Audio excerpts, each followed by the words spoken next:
There are Pokémon episodes that millions of fans have never seen, not because they were forgotten or lost to time, but because they were deliberately buried by the networks that aired them.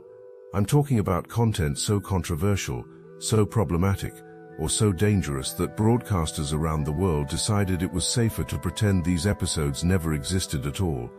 Some of these episodes sent children to hospitals. Others featured imagery that sparked international controversies about racism and cultural sensitivity. A few contained content that was simply too mature or violent for the audience Pokémon was trying to reach in different markets. And then there are the episodes that got caught in the crossfire of cultural differences, where something perfectly acceptable in Japan became absolutely unacceptable when it crossed international borders. What I find fascinating about these lost episodes is how they reveal the hidden tensions in creating truly global entertainment. Pokémon wasn't just a Japanese anime that happened to get popular overseas. It was content that had to be carefully sculpted and sometimes completely rewritten to fit the expectations and sensitivities of dozens of different cultures and broadcasting standards around the world. So let's dive into the episodes that got left behind, the content that was deemed too risky to air, and the stories behind why some of the most interesting Pokémon episodes became the ones that most fans will never get to see. When Pokémon first exploded onto the global scene in the late 1990s, it wasn't just another cartoon making the jump from Japan to international markets. This was a multimedia phenomenon that was simultaneously launching games, cards, toys, and an animated series across dozens of countries with completely different cultural norms and broadcasting regulations. The scale of this global rollout created a unique problem that most anime had never faced before.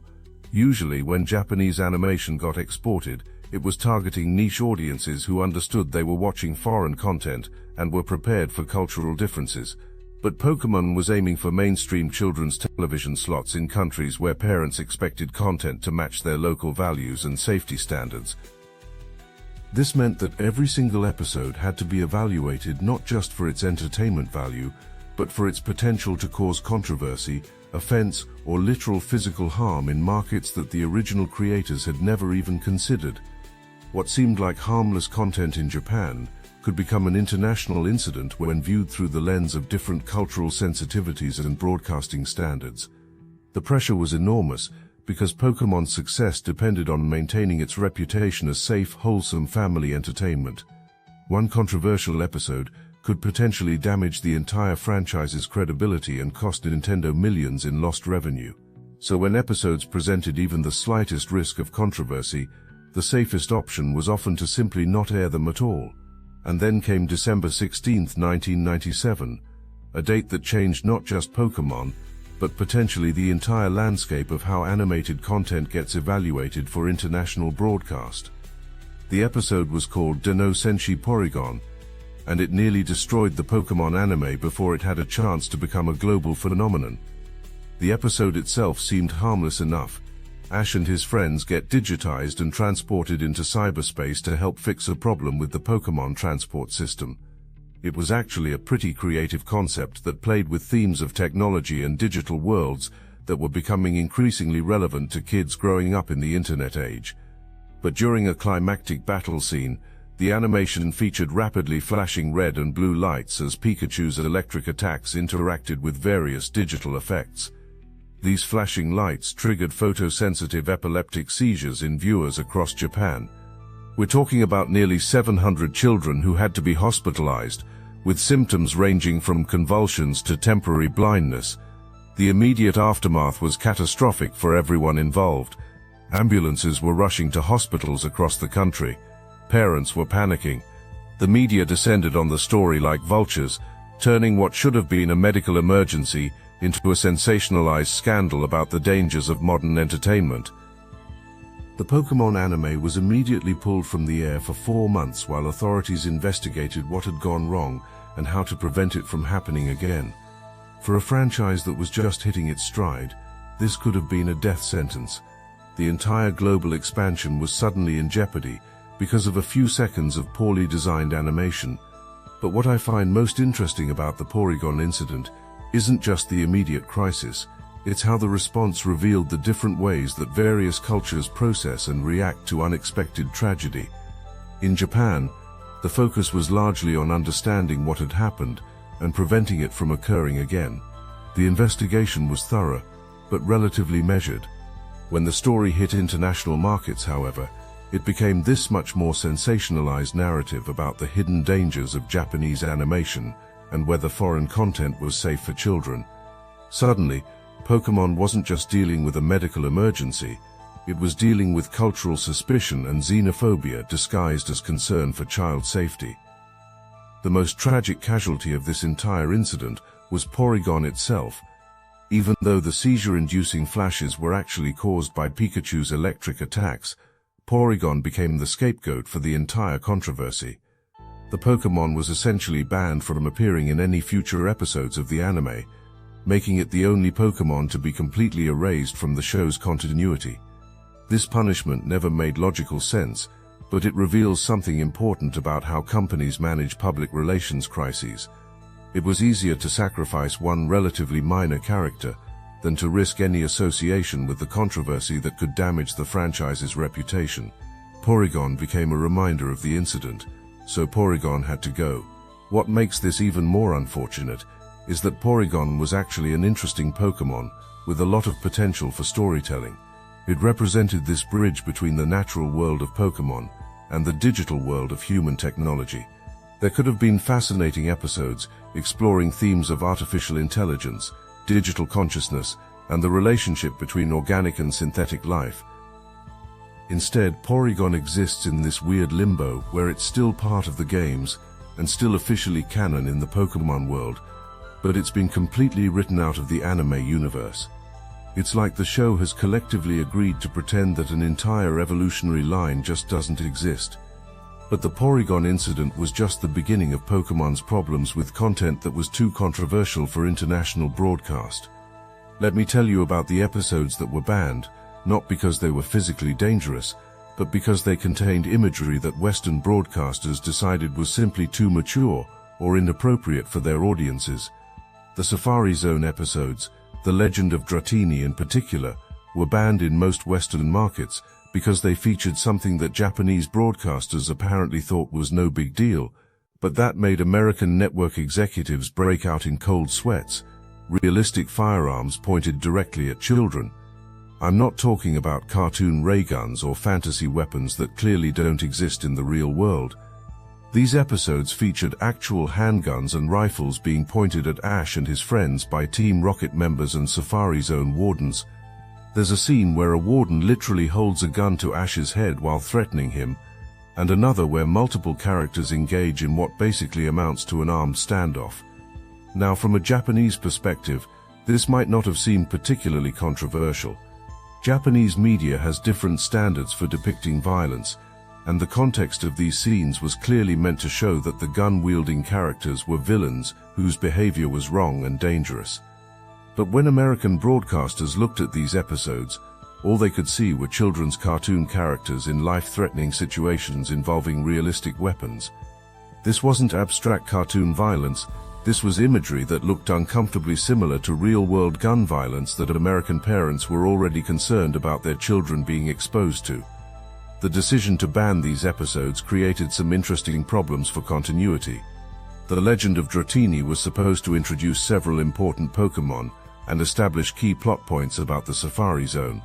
When the episode got banned, international audiences lost important context for later episodes and missed out on seeing the first appearances of several dragon-type Pokémon. But what's really fascinating about this controversy is how it highlights the different ways that cultures process and regulate depictions of violence. The same country that produced some of the most graphically violent video games and movies in the world decided that cartoon characters holding guns was too dangerous for children to see. This wasn't necessarily wrong. There's legitimate research about how repeated exposure to gun violence in media can desensitize children and normalize dangerous behavior. But it does reveal how arbitrarily these decisions sometimes get made, and how cultural context can completely change how the same content gets interpreted.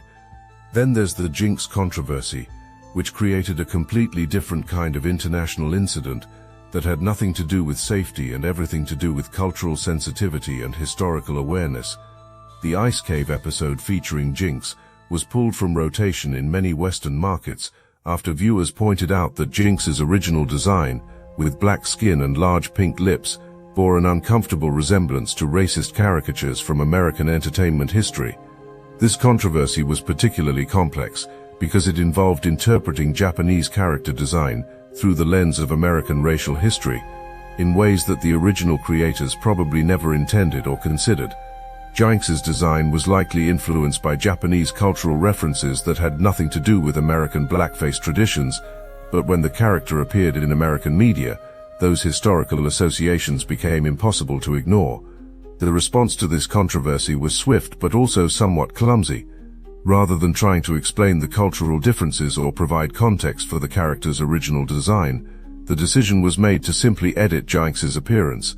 Her skin color was changed from black to purple in all future appearances, and episodes featuring the original design were either edited or removed from circulation entirely. What I find most interesting about the Jinx controversy is how it demonstrated the challenges of creating truly global entertainment in an era of increasing cultural sensitivity. The original creators weren't trying to create offensive content, but they also weren't considering how their design choices would be interpreted by audiences with completely different historical experiences and cultural associations. This created a situation where well-intentioned content became problematic not because of malicious intent, but because of cultural blind spots and the difficulty of anticipating how imagery will be perceived across different societies. It's a reminder that global entertainment requires not just translation of language, but translation of cultural context and historical awareness. But not all of the banned Pokémon content was controversial for serious social or safety reasons. Some episodes got caught in the crossfire of different cultural standards about what's appropriate for children, leading to bans that seem almost quaint by today's standards. Beauty and the Beach was banned in many Western markets primarily because it featured James from Team Rocket participating in a beauty contest while wearing inflatable breasts as part of his disguise. This was played for comedy in the original Japanese version, where cross-dressing and gender-bending humor is more commonly accepted in mainstream entertainment. But American broadcasters took one look at this content and decided it was either too sexually suggestive or too confusing in terms of gender presentation for their target audience. The episode was initially banned entirely, then later aired with heavy edits that removed most of James's screen time and made the plot nearly incomprehensible. What makes this particularly interesting is how different cultures draw the line between acceptable and unacceptable humor. The same episode that was considered harmless family entertainment in Japan was deemed inappropriate for American children, not because it was actually harmful, but because it challenged cultural assumptions about gender presentation and appropriate comedy. There's also a whole category of episodes that were technically aired but heavily edited in ways that created unintentionally hilarious cultural translations. The famous jelly-filled donut scene, where Brock clearly holds up what are obviously rice balls while calling them donuts, became a meme precisely because of how absurd these cultural adaptations could become. These editing decisions reveal the sometimes panicked response that broadcasters had to any content that seemed too foreign for their audiences. Rather than trusting viewers to understand that people in other countries eat different foods, the decision was made to pretend that characters were eating familiar American foods, even when the visual evidence clearly contradicted this claim. But perhaps the most significant category of lost Pokémon content consists of Japanese-only specials and episodes that were never even considered for international release. These aren't episodes that were banned because they were controversial. They're episodes that were deemed too specifically Japanese in their cultural references to be worth the effort of translation and localization. Some of these specials featured traditional Japanese holidays, cultural celebrations, or historical references that broadcasters assumed international audiences wouldn't understand or appreciate. Others were tied to Japanese commercial promotions or cultural events that had no equivalent in other markets. What's unfortunate about these decisions is that they robbed international audiences of some genuinely interesting content that could have provided valuable cultural education alongside entertainment. Instead of trusting viewers to be curious about different cultural traditions, the assumption was made that anything too specifically Japanese would be boring or confusing to international audiences. This created a version of Pokémon that was simultaneously global and culturally sanitized, where most traces of its Japanese origins were carefully scrubbed away to create something that could play equally well in any market. The result was content that was broadly acceptable but also somewhat generic, lacking the specific cultural flavor that made the original so interesting. Looking back at all of these banned and edited episodes, what strikes me most is how they reveal the hidden tensions and compromises involved in creating truly global entertainment. Every decision to cut, edit or ban content was made by people trying to balance creative integrity with commercial success, cultural authenticity with broad appeal, and artistic vision with regulatory requirements. These missing episodes remind us that the Pokémon we experienced wasn't necessarily the Pokémon that was originally created. It was a carefully curated version designed to be as inoffensive and broadly appealing as possible, which meant sacrificing some of the more interesting, complex or culturally specific content that might have made the series more meaningful. But maybe that's not entirely a bad thing. The global success of Pokémon proves that it's possible to create entertainment that transcends cultural boundaries and brings people together around shared experiences. The price of that success was losing some content that might have been controversial or challenging, but the benefit was creating something that could unite children around the world in a common fantasy. I'm curious about your perspective on this. Do you think these episodes should have been aired despite the potential for controversy? Or were broadcasters right to prioritize safety and cultural sensitivity over creative freedom? Have you managed to track down any of these banned episodes? And if so, what did you think of the content that was deemed too dangerous or inappropriate for regular broadcast? Well, stick around for the best Pokémon channel that exists, I guess. I mean, probably anyways.